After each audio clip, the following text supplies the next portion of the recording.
Have you ever loved someone only to discover they weren't who they seemed? In the quiet village of Fairgrove, where humans and creatures lived side by side, there was a girl unlike any other. Her name was Ilara. She was beautiful, kind, and always vanishing before dusk. No one knew where she came from. No one knew what she was. But when a man dared to walk her home one night, he felt something unnatural in the dark, a cold hand, a whisper of warning. And from that moment, nothing would ever be the same. The sun rose over Fairgrove, painting the marketplace in gold. Birds sang.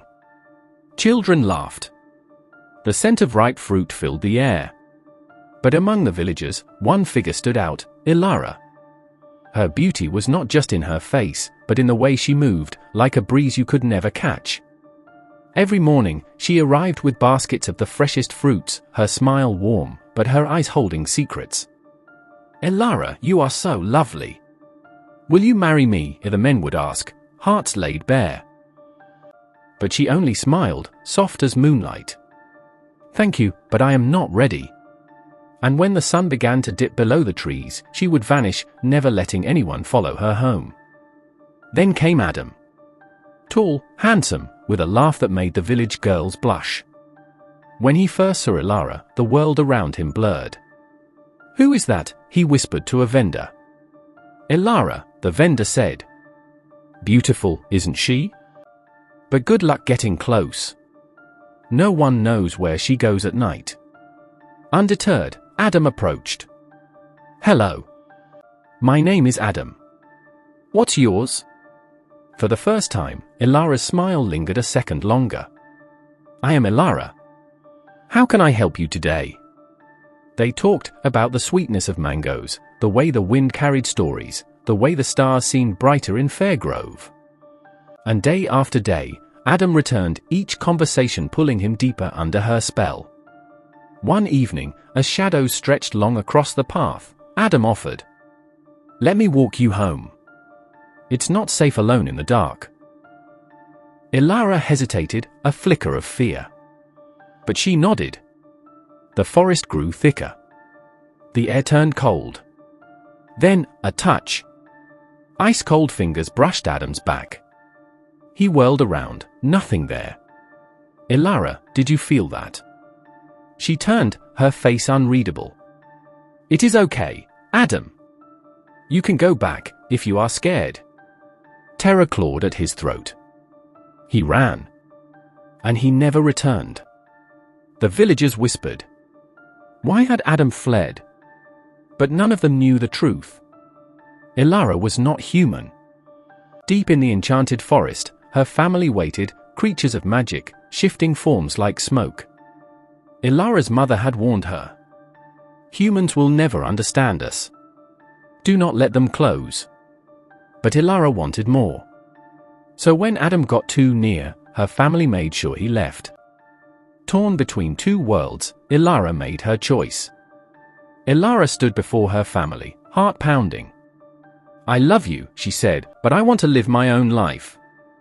Her mother's eyes shimmered with tears, glowing faintly in the moonlight. Then go, her mother whispered.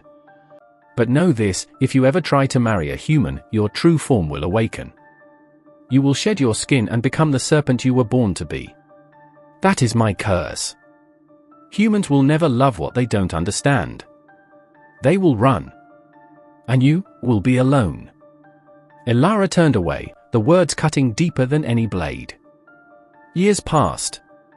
Ilara met Lucas, a merchant with honeyed words and greedy eyes. Marry me, he said, already counting the gold she might bring. But when his mother saw Ilara, she whispered. This girl is cursed. Lucas abandoned her without a second glance. Then came Daniel. Ilara met Daniel. He was kind. Gentle. Different. For once, she dared to hope. Their wedding was like a dream of flowers, laughter, vows beneath a golden sun. But as night fell, and the last petal dropped from the bouquet, something began to change. Her skin burned. Her bones cracked. Daniel turned as her scream broke the silence. Her skin shimmered. Silver scales spread across her body.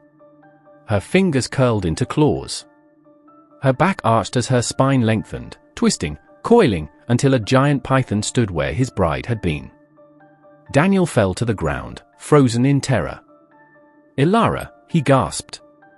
But she couldn't answer. Not in words. Only sorrow glimmered in her reptilian eyes. Villagers came running. They screamed. Some grabbed sticks. Others called her a demon. But before chaos could take hold, the village oracle stepped forward, eyes calm and knowing. She raised her hand, silencing the crowd. "You ask why this happened," the oracle said, voice steady. "Because you did not love her truly. You loved the idea of her, the beauty, the mystery, the story. But Rael love sees beyond form. Beyond fear. You took a vow, but your heart was not ready for truth. This curse is not hers alone. It is yours too." The crowd fell silent. And Ilara, the python, slithered away into the forest, disappearing into shadow and mist. Daniel was left alone. Broken. But days turned into weeks, and guilt wouldn't let him rest. He entered the forest to find her. Not to hurt her. Not to undo the curse. But to understand. He wandered for days, guided by memories and regret, until he found her. Coiled beneath an ancient tree, watching him with familiar eyes.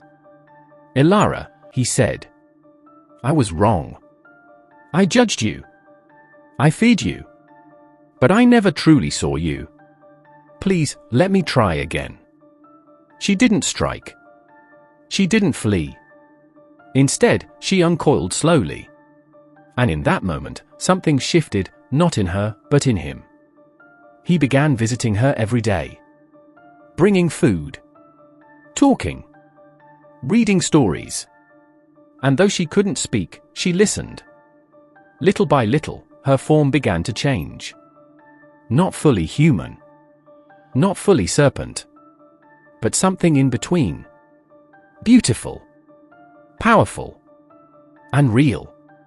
And Daniel stayed. Because this time, he saw the soul, not just the skin. He didn't love a woman. He didn't love a creature. He loved her. And that love broke the curse. Not with magic, but with acceptance. In the heart of the forest, they built a home. Where no one called her monster. Where no one called him a fool. Only two souls. Who found peace in the most unexpected way. Was it love that saved her, or truth that freed him? What would you have done? Remember, the real magic isn't in spells or potions. It's in seeing someone for who they truly are. Like, comment, and subscribe if this tale left you thinking and hungry for more stories where love meets the unknown.